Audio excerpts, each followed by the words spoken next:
c'est une victoire extraordinaire. Et on ne peut pas se taire, et on n'a pas le droit de se taire. Quoi que vous viviez, de la plus petite intervention à la plus grande, quand Dieu intervient, il faut le dire. Amen. On ne peut pas se taire et on n'a pas le droit de se taire. Amen. Amen. Oui. C'est pour ça, quand elle m'a appelé lundi, elle m'a dit, Michael s'en est sorti, et au tripode, ils appellent ça, ils mettent ça dans le sens du miraculeux. Je dis, mais alors ça, il faut le partager. Amen. Amen. Notre Dieu est grand, notre Dieu est puissant. Et ce matin, on a chanté qu'il était terrassé. Amen. Yes. Amen. Oui. Il est terrassé, l'ennemi, et c'est notre Dieu qui l'a terrassé. C'est Christ sur la croix qui l'a terrassé. Amen. Oui. Alors pourquoi un sacrifice de victoire, hein? Tout simplement parce que il y a toujours eu des sacrifices. Oui. Toujours. Hein? Et dans le sens le plus étroit du mot, eh bien c'est un don que Dieu nous a donné, hein? Tout simplement faire des sacrifices pour être purifié. Il y a toutes sortes de sacrifices. Il y en a des sanglants, des non sanglants. C'est à la fois pour la repentance, pour la foi et aussi pour la reconnaissance. Oui. Et l'une des raisons pour lesquelles aujourd'hui j'ai envie de vous parler de sacrifice de victoire, c'est que nous avons à entrer dans cette dimension de reconnaissance. Amen, c'est vrai. Parce que notre Dieu est un Dieu de victoire. Oui. Parce que notre Dieu est un Dieu de victoire. Et nous avons à réaliser que non seulement il a fait de nous un peuple victorieux, mais il nous faut l'annoncer.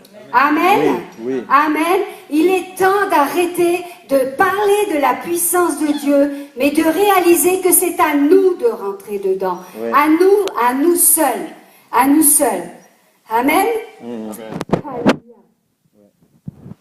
Une chose est sûre, c'est que Dieu est toujours le même. Il a été, il est et il sera jusqu'à la fin des temps ce Dieu merveilleux et tout-puissant. On le chante, mais on ne veut pas simplement chanter, on veut le vivre. Mais vous savez ce qui fait un peuple victorieux, c'est chacun de nous qui réalise ça et qui le vit dans sa maison. Oui, c'est vrai.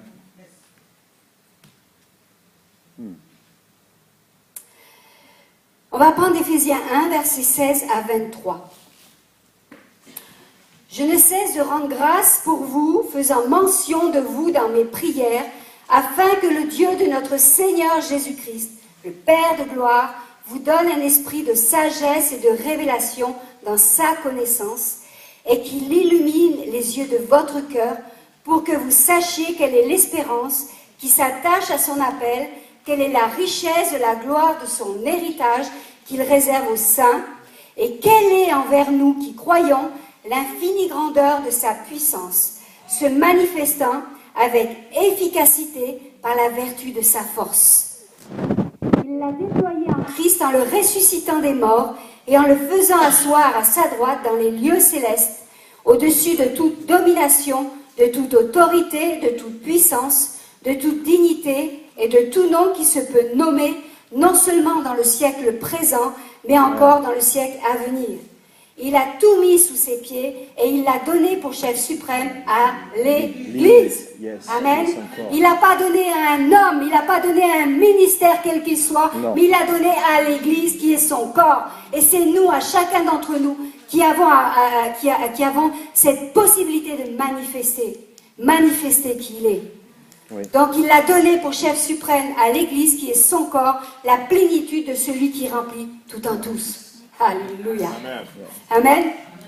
Le verset 19, pour y revenir, il nous dit « Quelle est envers nous qui croyons l'infinie grandeur de sa puissance, se manifestant avec efficacité par la vertu de sa force. » Alléluia. Sa force.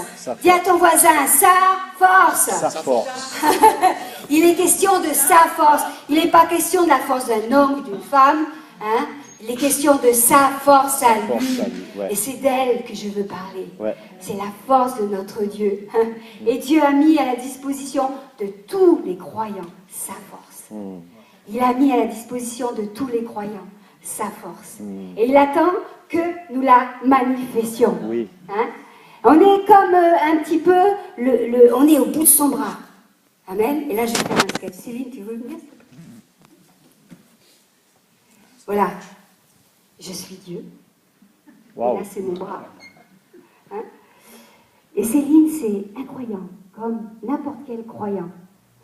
Et elle décide de venir se brancher à la force que Dieu a reçue.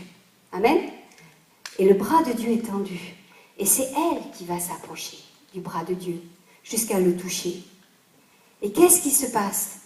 Quand elle a conscience que la puissance de Dieu peut intervenir, que sa force est présente, alors il y a quelque chose comme le courant qui passe. Et elle est animée par la force de Dieu. Par contre, si le bras de Dieu est tendu, et qu'elle s'approche, mais pas jusqu'au bout parce que il y a peu de lecture de parole, voire pas du tout. Il n'y a pas de présence de Dieu dans la maison. Il n'y a pas de louange. Il n'y a pas de recherche de présence de Dieu. On n'est pas là, elle n'est pas en train de chercher sa puissance, de connecter avec lui. Il y a plein de raisonnements qui sont dans sa tête. Mais non, c'est pour les autres, c'est pas pour moi. Et puis est-ce que c'est vraiment vrai? Dieu a-t-il vraiment dit? Vous savez, ça, eh bien, ça empêche le bras de Dieu d'agir dans la vie. Amen.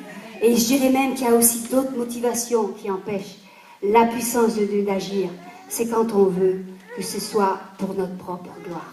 Amen. Ouais. Dieu ne fera jamais rien pour la gloire d'un homme, mais il fera toujours tout pour sa gloire à lui. Amen. C'est vrai. Vous comprenez un petit peu le principe? On a besoin de s'approcher de Dieu jour après jour, minute après minute, seconde après seconde, et d'aller chercher dans sa parole, dans sa présence, vraiment à recevoir ce que lui a pour nous. Et si on laisse ces raisonnements nous envahir, la puissance de Dieu, elle flotte là autour, mais on ne la touche pas. On la touche pas. Amen. Amen. Pourtant, vous savez, Dieu, il veut nous donner sa force. Il veut que nous employions sa force. Ouais. Amen. Ouais. Amen. Alors moi, je dirais que Dieu ne nous a pas envoyé un paquet cadeau. Hein? Un paquet cadeau, là, voilà, on a reçu un paquet. Il nous envoie un paquet. Il arrive. On le prend. Hein, c'est la force de Dieu qui nous a donné un cadeau, là. On la prend. Qu'est-ce qu'on en fait? On la met sur une étagère. Un peu comme une relique. Ah, regardez sur une étagère. J'ai reçu la force de Dieu. Elle est belle. Elle est belle. Hein? Elle prend toute la place sur mon étagère. Non, non. La puissance de Dieu, elle a besoin de faire corps avec mon vécu à moi. La Bible, elle nous enseigne que tout ce qui est semé appelle une récolte. Eh bien, j'ai une bonne nouvelle pour vous. Parce que Dieu, il a semé la victoire par sa puissance. Oui. Dieu, il a semé la victoire par sa puissance dans nos vies. Et nous, notre rôle à nous, ce qu'il attend de nous, maintenant, c'est, comme offrande en fait, c'est que nous répandions une réponse à sa semence. Ouais. Et nous, cette réponse, c'est de l'accepter. Ouais. C'est de l'accepter tel qu'il est, sans aucune discussion. Hein? C'est ce qu'on appelle un sacrifice de victoire qu'il veut récolter pour sa propre gloire. Amen. Amen. Oui. Il a semé la victoire dans notre vie pour que nous puissions la prendre, l'utiliser, lui donner corps et que pour sa gloire, à lui, il vienne la récolter après. À cause de ce que ça produit dans nos vies. Ouais. Amen. Amen. Yes. Alors, là, je veux parler de manifester la victoire en toutes circonstances. Toutes, quand je dis toutes, c'est toutes. Et c'est vrai que c'est pas toujours facile, n'est-ce pas? C'est pas toujours facile. Il y a des situations plus faciles que d'autres. Il y a des situations très difficiles. On peut parler de cas différents les uns des autres. Mais quel que soit le cas, Dieu veut manifester sa puissance. Amen, oui. Amen. Oui. Mais parfois, on a besoin d'un électrochoc. Je vous explique. On parle beaucoup de l'amour de Dieu. Et l'amour, c'est s'aimer les uns les autres, c'est se respecter, c'est prendre soin vraiment les uns des autres. Il y a toute une dimension dans cet amour que Dieu veut que nous manifestions entre nous. Mais dans la dimension de l'amour, il y a aussi la vérité.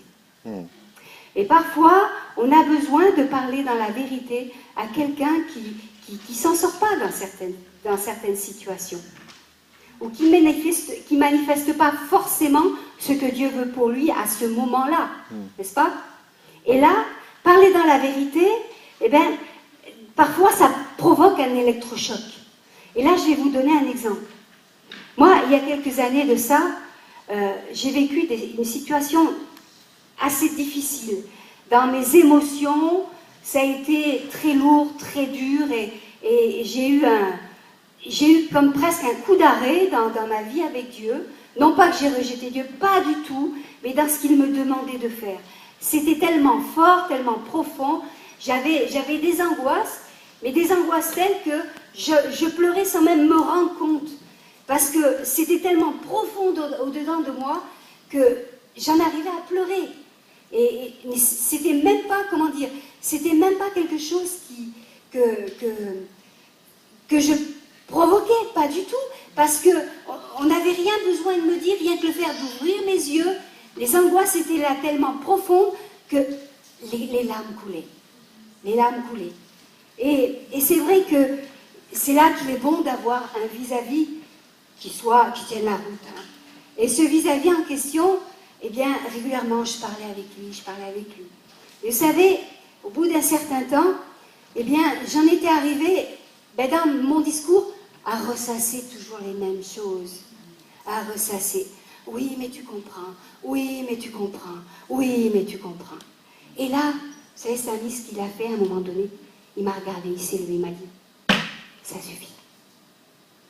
Ça suffit. Arrête.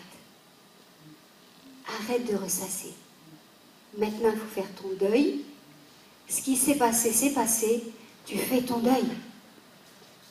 Et là, vous savez, cette parole, elle était comme un électrochoc pour moi. Parce que j'ai réalisé que j'étais en train de faire le jeu de l'ennemi. Qu'est-ce qu'il fait l'ennemi? Il vous tire par-dessous. Il vous tire par-dessous. Mais attention, il a deux façons de pouvoir vous écraser l'ennemi. Soit vous tirez par-dessous, soit vous poussez trop vite. Mais attention, les deux ont exactement le même but, vous détruire, nous détruire. C'est ça. Amen. En tout cas, pour moi, ce qui s'est passé là, c'est que j'ai vraiment réalisé qu'il fallait que je laisse l'amour de Dieu me saisir, sa puissance guérir mon cœur et mes émotions. Et à partir de ce moment-là, tout s'est retourné. Et je n'ai plus du tout vécu sous ces angoisses-là. Les angoisses ont été balayées, les peurs ont été balayées, et là, Dieu m'a remis sur pied. Amen. Amen. Amen. Vous savez, des fois, quand quelqu'un vous dit une vérité, ça peut provoquer aussi le fait de dire ouais, mais pourquoi on me dit ça, je ne suis pas d'accord, de toute façon, c'est pas lui qui l'a vécu, c'est moi qui le vis, et puis on s'isole, on va dans son coin. Ça aussi, c'est l'une des manières que l'ennemi a de nous gifler, de nous mettre à l'écart. Amen. On a besoin d'entendre la vérité. Par moments, on a besoin que Dieu nous parle vrai. Et c'est là qu'on entre dans la puissance de Dieu. Autrement, on tourne en rond dans nos raisonnements.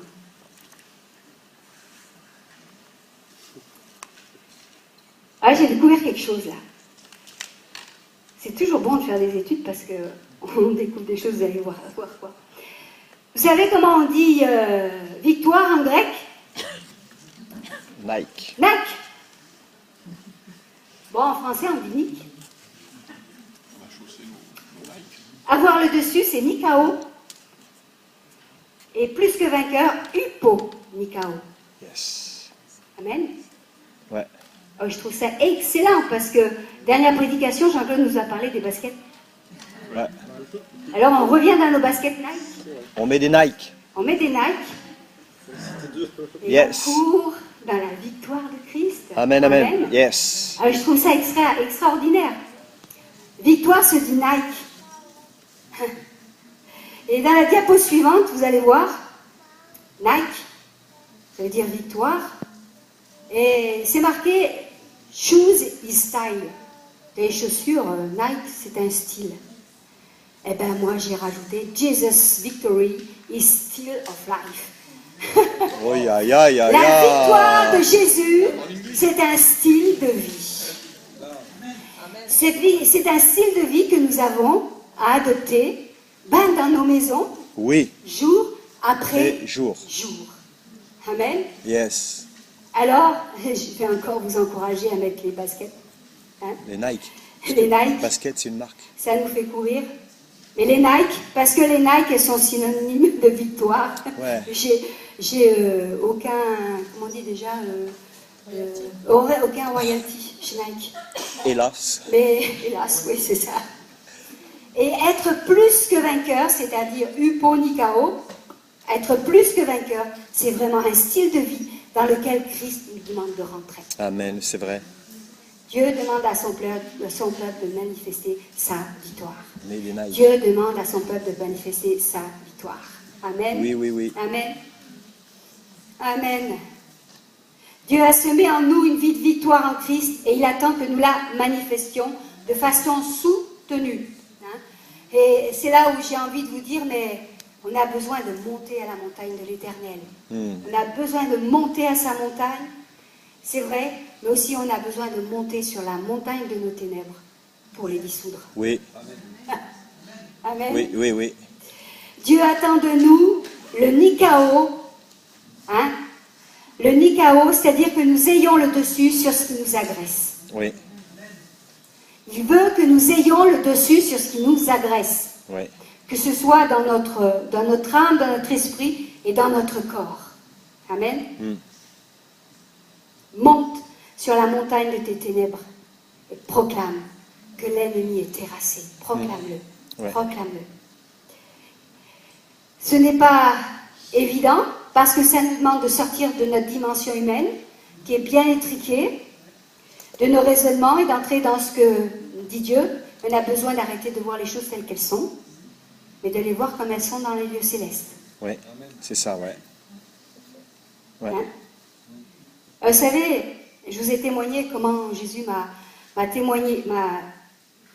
guéri.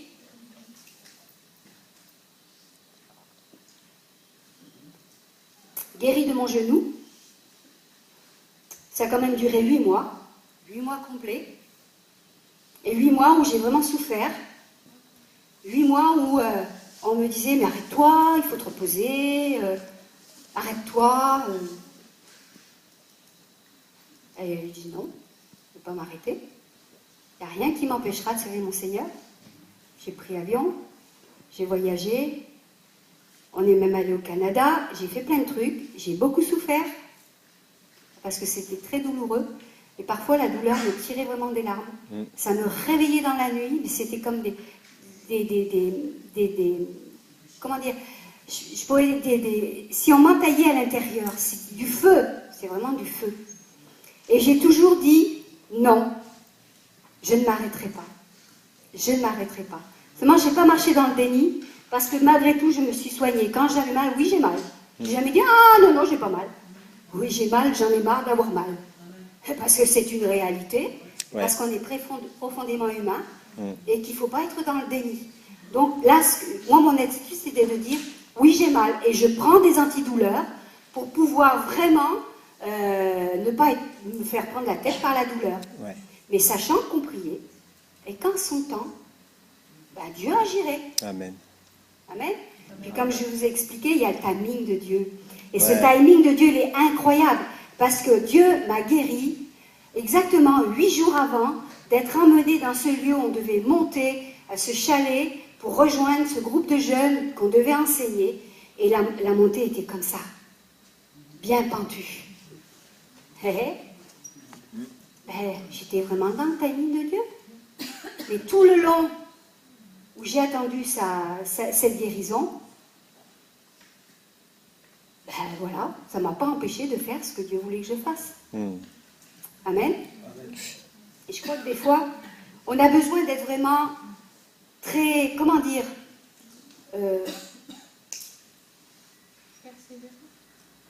non pas persévérant, mais très lucide dans ce qu'on vit, dans ce qu'on est en train de vivre, très lucide, et à la fois concret dans le fait de manifester le fait que Dieu intervient. Amen, ouais. Mais il intervient totalement quand lui le décidera. Ouais. Et c'est là où il faut la persévérance, comme tu dis. Ouais. Amen. Amen. 1 Corinthiens 15, verset 57 nous dit « Mais grâce soit rendue à Dieu qui nous a donné la victoire par notre Seigneur Jésus-Christ. » Alléluia. Grâce. On veut dire grâce à Dieu. On veut être là pour le louer. Mais le sacrifice de louange, ça appelle un sacrifice de victoire de notre part face à celui qui nous a acquis la victoire par son sacrifice. La diapo suivante, s'il te plaît. Le sacrifice de louange, ça je l'ai écrit la phrase parce que je suis sûre que certains veulent la relever, mais c'est le genre de choses, quand on le dit, c'est pas évident de le répéter. Le sacrifice de louange appelle un sacrifice de victoire de notre part. C'est-à-dire que je crois et je rentre dans cette dimension de reconnaissance que Dieu est tout-puissant pour que j'ai la victoire face à celui qui a acquis la victoire par son sacrifice. Ouais, ouais. Amen. La victoire par son sacrifice. Ouais. Et rien d'autre. Rien d'autre. C'est pas par ma force, ni rien de tout ça. C'est le fait de s'abandonner à sa puissance et à sa force. Et lui fait toutes choses belles en son temps. Ouais.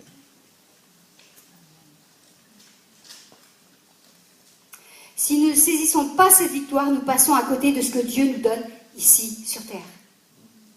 Nous sommes dans la vie éternelle déjà ici sur terre, à partir du moment où Christ vient dans notre vie.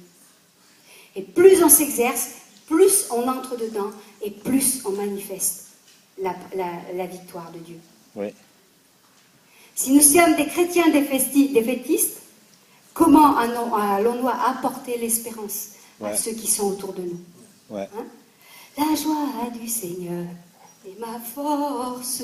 Oh là là, j'ai encore un problème. On a tout le temps des problèmes. On a tout le temps des soucis. Vous croyez que parce qu'on a Christ, on n'aura plus jamais de problème? On en a tout le temps. La joie du Seigneur est ma force. C'est un super vieux chant. Mais on a le choix de la chanter avec le sourire, en disant, mais Seigneur, encore dans ce que je vis là, tu as la solution. Ou alors, d'être comme ça. Et si on est comme ça, c'est même pas la peine d'annoncer la bonne nouvelle de l'évangile. Parce que vous allez annoncer quoi? On va annoncer quoi? Un Jésus qui nous garde dans la crainte et dans la timidité? Non, il nous a donné la force et hardiesse. Force et hardiesse dans tout ce que nous vivons. 1 Jean 3,8 nous dit, celui qui pêche est du diable, car le diable pêche dès le commencement. Le Fils de Dieu apparut afin de détruire les œuvres du diable. Oui. Alléluia. Oui. Il apparut afin de détruire les œuvres du diable. Et Christ est venu confronter les œuvres du diable. Et ces œuvres du diable sont toujours en action aujourd'hui. Mais il nous a donné cette capacité de confronter les œuvres du diable. Il nous l'a donné à nous. Et ça, c'est une réalité à la fois pour nos propres péchés, nos propres vies, hein, et puis aussi face au combat de la vie de tous les jours. Sans oublier les esprits méchants qui nous agressent.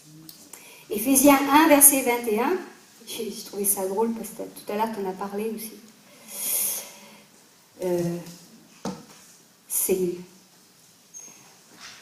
Tu as parlé d'être assis dans les lieux célestes et c'est quelque chose que j'avais envie de partager. Christ est assis au-dessus de toute domination et de toute autorité, de toute puissance, de toute dignité, de tout nom qui peut se nommer, non seulement dans le siècle présent, mais encore dans le siècle à venir. Ça, c'est pour tout le temps. Et ensuite, dans Éphésiens 2, verset 6, il nous a ressuscités ensemble et nous a fait asseoir ensemble dans les lieux célestes en Jésus-Christ. Amen. Amen. Oui. Moi, j'ai toujours, c'est le seul endroit où on est appelé à être assis debout. Ouais, c'est ça, ouais. Ben oui, parce que le fait d'être assis dans les lieux célestes nous tient debout en Christ. Et ouais. Eh ben, voilà, on est assis debout. On est assis debout. Autrement dit, nous sommes aussi placés avec Christ au-dessus de toute autorité et de toute domination diabolique. Jésus en personne, c'est lui qui nous a envoyé confronter le monde. Regardez, dans Jean 17, verset 18, il dit ça au Père, comme tu m'as envoyé dans le monde, je les ai aussi envoyés dans le monde. Il nous a aussi envoyés dans le monde. Ouais. Et là où nous vivons, là où nous travaillons, là, tous les lieux où nous sommes en relation avec les autres, nous sommes appelés à confronter, Oui, à confronter les ténèbres qui les entourent. exactement, ouais. Mais attention, on ne va pas confronter les personnes. Non. Notre but, ce n'est pas de confronter les personnes. Notre but, c'est de les aimer pour amener l'amour de Christ. Ouais. Amen. Oui. Amen, c'est différent, hein? On est là pour confronter les ténèbres qui les entourent en annonçant la bonne nouvelle et en les aimant ouais. au nom de Christ. Les personnes que nous côtoyons ont juste besoin d'être aimées et conduites à Dieu, c'est tout. C'est tout. C'est lorsque nous parlons de cette espérance que nous avons en Christ que nous agressons les ténèbres. Elles ne sont pas contentes. Non. Si vous n'avez pas de problème, moi je vous le dis, sauf si vous faites des bêtises, ça c'est autre chose, mais c'est que vous laissez le diable tranquille. Ouais. Moi je me suis promis de ne pas laisser le diable tranquille. Quoi que ça enclenche, Ouais. je veux qu'il soit le victorieux dans ma vie. Amen. Ce ne sont pas nos belles formules polies ou déliées qui vont agir, mais la réalité de notre vécu. La puissance, elle est vraiment dans la réalité de ce que nous allons vivre tous les jours. La puissance est dans ce cadre-là. Oui. Ne nous trompons pas, nous ne serons pas spirituellement plus forts que ce que nous vivons réellement dans notre vie, jour après jour. C'est ça, ouais. Les victoires que nous manifestons régulièrement nous font grandir dans notre connaissance de qui est Christ et dans sa victoire semée pour nous. Cela nous fait grandir spirituellement et ça nous donne une puissance dans l'évangélisation. C'est ça. Et maintenant, j'aimerais qu'on dise quelque chose ensemble. Ça se trouve dans la dernière diapo, la manifestation de la victoire de Christ dans nos vies, associée à l'amour, fait de nous une puissance d'évangélisation. Oui. Amen. Ouais. Eh bien, moi, je vous propose qu'on le dise ensemble, à haute voix. La manifestation de la victoire de Christ dans nos vies, associée à l'amour, fait de nous une puissance d'évangélisation. Amen. Oui. Et Dieu fait de cette Église une puissance d'évangélisation au travers de toi, Oui. de toi, de toi, de toi, de toi, de toi, dans tout ton vécu. Oui. Et rien d'autre. Oui. Ha! Amen. Oui. Il y a tout dedans, what else? Voilà. Et moi, j'aimerais simplement vous interpeller ce matin pour prendre la victoire. Et je crois que c'est un temps de libération pour plusieurs. C'est un temps de libération pour plusieurs. Il y a des victoires à prendre. Mais ces victoires, il n'y a que chacun qui peut les prendre devant Dieu. Et moi, je vais vous proposer de vous avancer. Peut-être pas de suite. Je vais annoncer...